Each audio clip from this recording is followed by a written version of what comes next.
Welcome, everyone. Today, I have a unique guest. Typically, I don't have non-real estate people or non-finance people on, but today I have a doctor who has found love of real estate and is on the journey to replace his high income as being a doctor with real estate. So, Dr. Jeff, how you doing? I'm doing good, Tom. Thanks for having me on. Of course.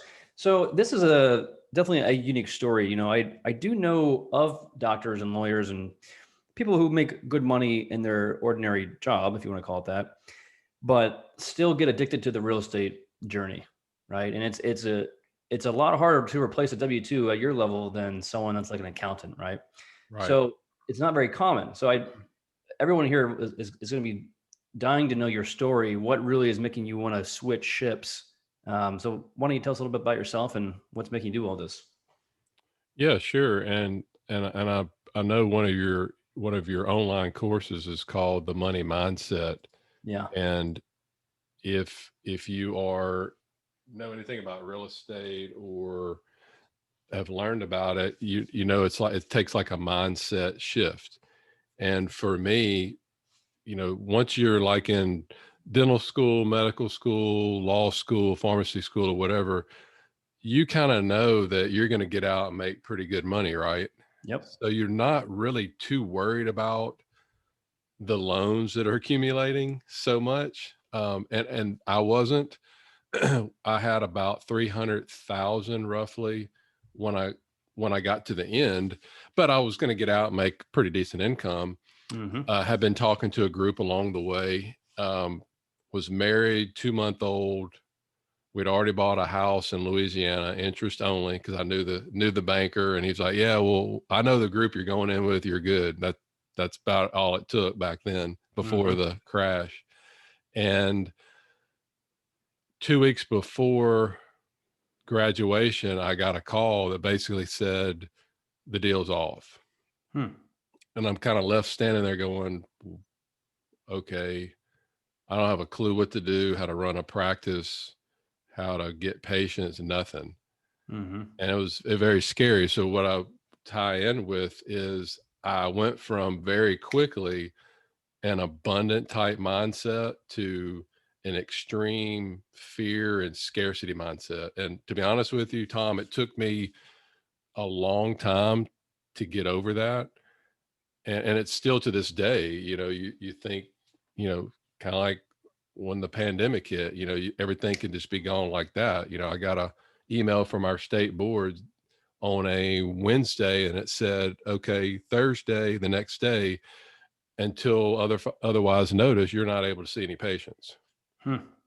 So I've gone to school for 20 some odd years, and now we're being told you can't work until, Mm-hmm. we were down for like 2 months, Yep. some places longer than that. And so again, that brought back all those memories of things being taken away. So long story short, I was able to network with somebody. He helped me get up and going, share office space with him, share equipment, staff, so I don't have to go into further debt, Oh, nice. and built up a practice, wind up going out, buying my own building and that sort of thing. So got out of all that debt, which was good. But then we were about 6 or 7 years ago, we were snow skiing, and a kid cut in front of me and I fell. And when I fell, you know how when you fall, you instinctively put your hands down. Well, it bent Mm-hmm. my wrist back. Ah. That was the first time thinking, okay, my wrist is hurt. How would I provide for my family if I couldn't use my hands? Mm-hmm. And you never think about getting sick or hurt until you get sick or hurt. That's right. I I had no clue what to do, but that was when I'm looking back, that was the first start that I needed to do something Yep. sort of as an insurance policy, because I was like most other people, relying 100% on my active income. Yep. And real quick, for everyone out there, what type of doctor are you? And give us a quick 15-second. Periodontist, so I do like dental implants, that sort of surgery, that sort of thing. Got it. Yeah. Right. So obviously, then your I hands need my are hands. yeah, they're critical, right? And it's interesting. I kind of have a similar origin story in that Well, I mean, a variety of ways, but also in reading sort of where the AI revolution is going to be going. And, I was in finance and I was doing somewhat of a repetitive job way back then, 10 to 15 years ago. And my fear was like, at some point, these higher end jobs will probably be replaced too. And then what? Right. And so, I've always kind of had that fear of, well, if you don't produce a way to be independent and create passive incomes in a diversified manner, you are really relying like 95+% on one source of income, right? Like you wouldn't invest in one stock with 95% of your wealth. So why would you invest in one source of income with your entire livelihood, your family's well-being and means to, survival, right? That's true. Yeah. But you get out and that's all you know. When Yeah. you go So to what school that long, you've got the golden handcuffs on. yeah, exactly. Yeah, so what made you, or I guess when did you decide to say, you know what, this real estate thing's where it's at. I'm going to double down 100% and make this happen. After that snow skiing incident, I knew something had to be done, but I didn't know a direction to go. But I knew that I needed other streams of income. But being married with kids, I did not want to work longer, work at other offices. I wanted to try to do something to where it wouldn't take any more time. And I started just studying other successful people, millionaires, multimillionaires, and I found two statistics. The first one was 90+% of them had real estate in their portfolio. I had zero, except my house. And number two, they had an average of 3 to 9 additional income streams. So that sent me on the direction of real estate. But at that time, I thought I had to be a landlord. I didn't know anything about being a passive investor or anything like that. But going to conventions and networking with people, I realized that there's all kinds of ways that you can get into real estate, whether it's physical, whether it's land deals, whatever. And eventually got to the point where it just made sense for me to start working with syndicators to get Yep. into these deals. It's almost like the stock market. You put your Yep. money in and you don't think about it anymore. And that's what has really helped me to start replacing my income. Yep. Yeah. I mean, that's, when I first started out too, I think, and this is common from what I see with my clients, I think we generally go to the idea of owning a single family home as the first asset, right? It's like, I want to own a rental. Um, in a lot of podcast people and a lot of seasoned gurus, if you will, in real estate, they do kind of merge the passive mindset with owning rentals, like actually yourself owning and managing rentals. And if you talk to any experienced real estate investor who has done that, they will tell you it's definitely more passive than your W-2 job, but it's not a passive process. There's definitely some activity, right? Right. Where, and I think a lot of people who do scale that up, 10 plus properties, you get to a point where you realize like, there's got to be an easier route. And I can't imagine having more than 10 because of all the headaches. So naturally the journey takes you on, okay, well, can I invest in things like syndications, like you're talking about, or land deals? Or is there a way to get my money out there through seller financing or ways that I'm really not doing the day-to-day operations or month to month or whatever it is? And so, yeah, I think my guess is, at least from what I see my clients, most of them have started out that way. They make a good fortune and they're like, you know what? Hanging my hat up. I'm going to take a few points lower in my returns and have someone like Tom manage it. So are you on the same path or what's, I guess, what are you seeing out there in terms, with all of your clients and friends? Unfortunately, Dr. Burnout is becoming really, really prevalent and really bad. There are they go to school for 20 plus years, they get into all this debt, then they get into this job where it's becoming so bureaucratic. But the problem is, what else can they do to keep up the lifestyle and help pay off their loans? Nothing. Yeah. And they're trapped. And being able to provide them with a different option now that you don't have to work until you're 70 putting your money in a 401k every year. There's other things you can do to give you options. And I think that's probably the most rewarding aspect of doing this, is just sharing my experience, the journey that I'm on now to accomplish that. Yep. So for all those out there that are, are doctors or dentists or anyone that kind of, has fallen somewhat victim to that, I guess they call it like the God complex, where you think you got it all figured out because you make good money and you're, top of the echelon, which in some ways is kind of a disadvantage. And obviously it's good fortune that you're making the money. But, so what does your journey look like, and maybe share what your plans are to really get out of your current practice into real estate? Way back when, I followed the Dave Ramsey 7 baby steps. Hmm. And step number 2 is the debt snowball, where you list out all of your debts, smallest to largest. And what I've kind of taken a little bit different route with this is, one of the cool things you can do is just list out all of your monthly bills Hmm. and take the smallest one. Let's say you have like a $200 cell phone bill. Okay, well, focus on replacing that with passive income. Hmm. And then next go down to the next one and the next one. And eventually you'll go all the way down the line, and your passive income is paying all your bills. Well, guess what? You're financially free. Yeah. And if you want to keep working, or if you want to do something else or cut back or whatever, you can. You don't have to retire, but you have the ability to do so if you want. And I think that's a really cool way to look at it. Yeah. Again, this goes right back to the mindset, right? Because that is definitely not the mindset of 95% of people, right? No, not at all. It's like get the biggest house that you can afford. You got to have a somewhat status quo car, put everything on debt, you know, um, which ends up that alone probably puts you around $5,000 a month in bills, right?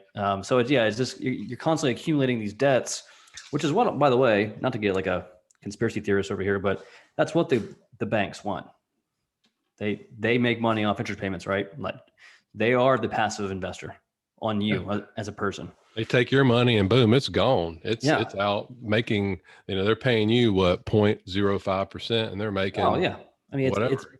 it's by far one of the most brilliant models at a huge scale, right? They figured it out. They're like, well, how can we be a passive investor? Oh, we got it. Humans, Yeah. we'll give them loans. To your point, we'll get the capital at 0.5% interest rates, which if I could do that, I would be worth $1 trillion. And they give it out at 6 to 8% interest. I mean, and it's brilliant, right?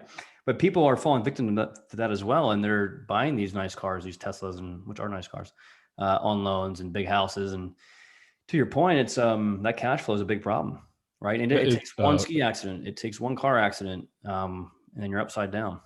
It's funny you mentioned that, because the other night, my parents, probably like several of you out there that are listening, your parents, they like to hold on to their cash, and they have the, not a ton of cash, but they, have an account in it that's making zero. And I told my mom, I said, look, if you give me a certain amount of money, I will, every month I will pay you 4%.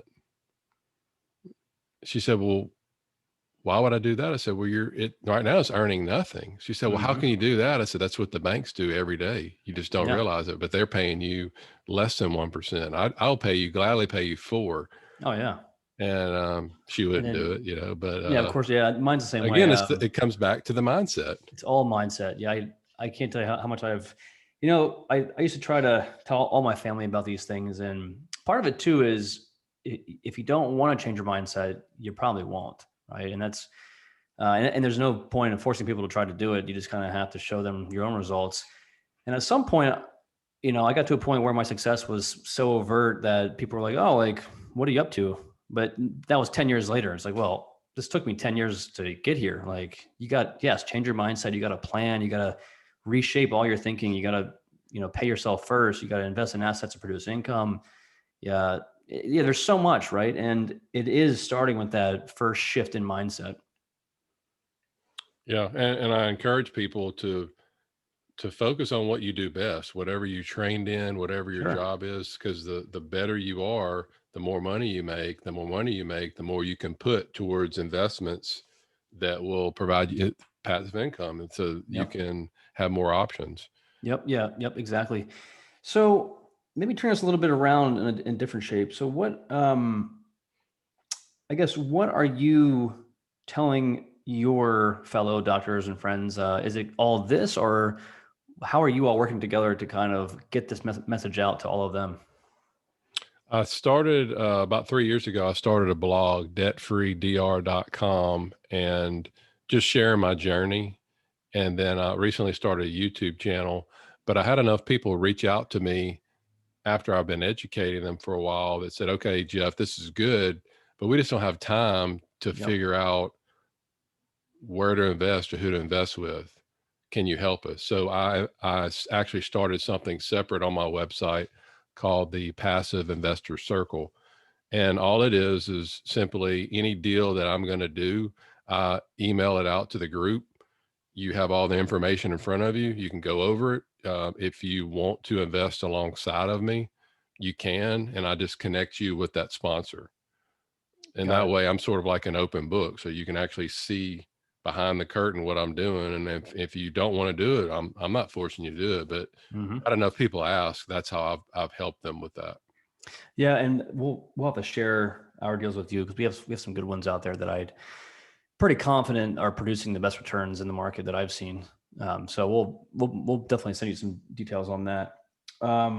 Fantastic. So for all your listeners or anyone that you send this to, we do have an event on September 25th with some big names like Marco Santarelli, Michael Zuber, Bill Danko, and many others. And so it's not going to be a free event for everyone, but basically anyone that I talk to, like you and others, they're all invited for free. So I'll send you a link to that. That's September 25th. It's a 6-hour event on a Saturday. Um, all kind of good content. And at the very end, we'll have a big panel of all of us where it's an hour-long Q&A about the economy, real estate market. Is it a bubble? Is it not? What's happening? So it'll be a good conference for anyone starting out, curious about starting out, or even savvy investors too. So we'll get you and your fan base to that. Absolutely. That sounds great. Cool. And That, then that's the way that, for people listening, that's the way that you learn. You network with people, and then you start asking people, who do you invest with? And then they tell you, and then after you do this long enough, you figure out who to avoid yeah, and who to, you got a shoulder problem. You ask enough people around here which doctor can fix it and which one should you stay away from. So yep, yep, that's right. that's like with anything in Yeah, life, it's fascinating, isn't it? It's like a mechanic too, you know. Um, yeah, that's great. Well, hey, look, it's been great. If someone did want to reach out to you, how would they do so?